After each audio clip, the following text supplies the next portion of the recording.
Hi, my name's Darren, and I'd like to talk to you about workers' compensation in the state of Washington and across America today. What I have done is ask Senator Marko Liias and several other political candidates about the need for minimum federal oversight and to address our broken state work comp system here in Washington state and across America. Hi, my name is Marko Liias. I'm a state representative from the 21st District. This is today's Washington Whiteboard. We're talking about injured workers today and what our state does to get them back to work.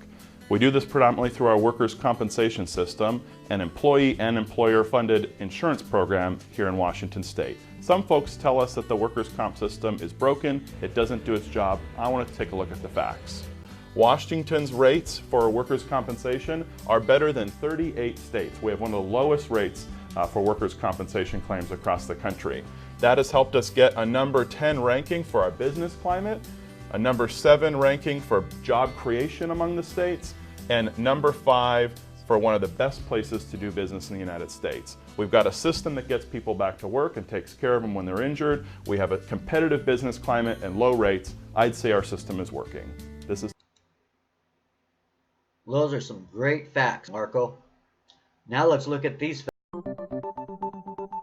Staying both on the job and healthy may be as vital as ever, as a new investigation shows workers' compensation benefits nationwide have been cut. The moves benefit employers and insurance companies that are supposed to cover hurt workers. ProPublica and NPR conducted the joint investigation. The outlets published identical articles Wednesday morning, along with a state-by-state breakdown profiling the cuts over the past 13 years. Here are some of the investigation's key findings. Since 2003, lawmakers in 33 states have passed new laws reducing workers' comp benefits or making them tougher for employees to access. Each state varies significantly on how much you can receive, so where you get hurt matters.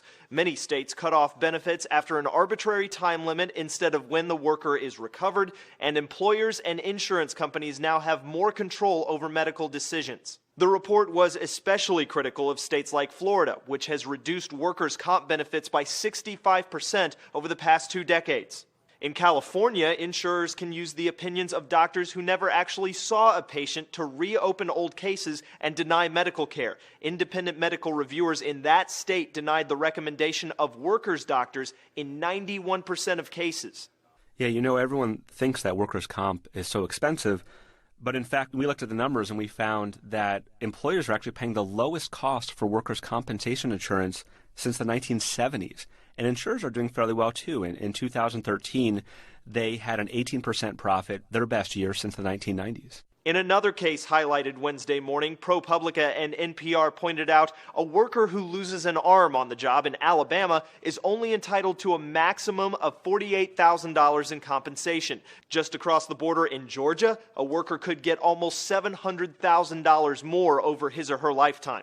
ProPublica and NPR say the investigation took up much of the last year for the outlet's 2 reporters, Michael Grable and Howard Burkus. For Newsy, I'm Cliff Judy. In the last 10 minutes, nearly 500 Americans became disabled. Right now, 54 million people in America are living with disabilities. Most of these injuries happen in the working years, when people need to be healthy to provide for their families.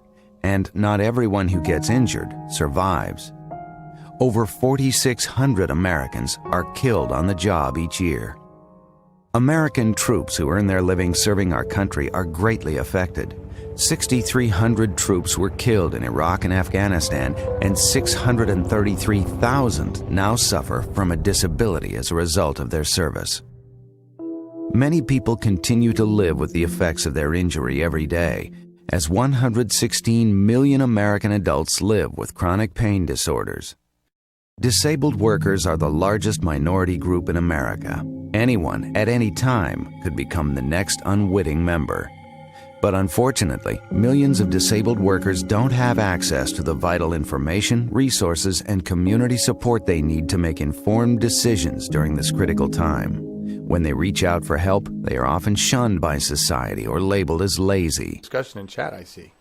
Oh, yes. So this is from Darren. Darren's very passionate about this, and I think I've simplified his basic question, but it really stems about how we are letting down our injured workers. And she's wondering, do you support Senator Sanders' call for federal oversight of state work comp systems? Feels like we are really letting our injured workers down in California, and wonder what you thought about that. Yeah, so, in California, we have a lot of issues that I think that most people just keep saying they're state issues. But I think at the federal level, there is always something that we can do. And that is always done by incentives, right? Here in California, I used to work in construction, and I used to see how workman's comp used to work. In fact, my boyfriend, he's actually one of the people who was injured here in California. And after you meet a certain amount of days, you're kicked off the program. So you either you're rushed to either settle with the company that you were hurt with. And the deals aren't really there. And there's really no support at the state level to guide you through the process. And so there's really no oversight. I mean, so a lot of these companies are getting away with really murder. They're paying out people for fractures to their spine, at $10,000, $17,000 when they know that the lifelong care is going to be well into the hundreds of thousands of dollars. And that's just one of the reasons why I support Medicare expansion for all, so that people are not stuck with these enormous bills that they're going to have to fork out of nowhere. I mean, the amount that people are being charged for doctor visits and follow-ups are absurd, and no one can afford them. So it just leaves more room for more injuries in the future. And I believe that we can have some real progress if the federal decides to have oversight in every state. And I'm telling you that because California has higher standards than other states. So I can't imagine what's happening in other states. Yeah. Wow. Know your stuff there. Yeah, I think he's speaking in terms like what he's seeing in Washington. It feels like war against workers, and they're really being let down. Absolutely. So, well, yeah, I mean, that's one. Yeah. I think he's happy. Darren, you happy? Oh, Darren's happy. I can tell. Any other questions, Laura? That's it for right now.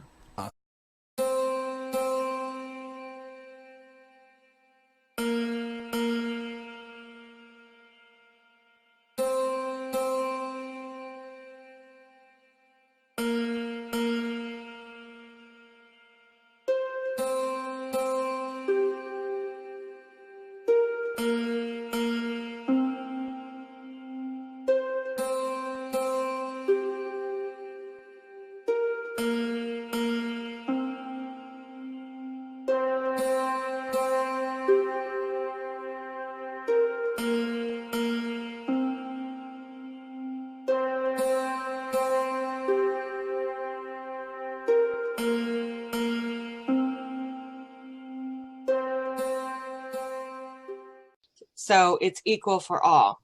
The question is, will you support Senator Sanders and Patty Murray and Tom Perez's call for minimal federal oversight for our broken state workers' comp systems? And do you feel we need a state fix or a federal fix? Well, let me say, first of all, I appreciate the problem. I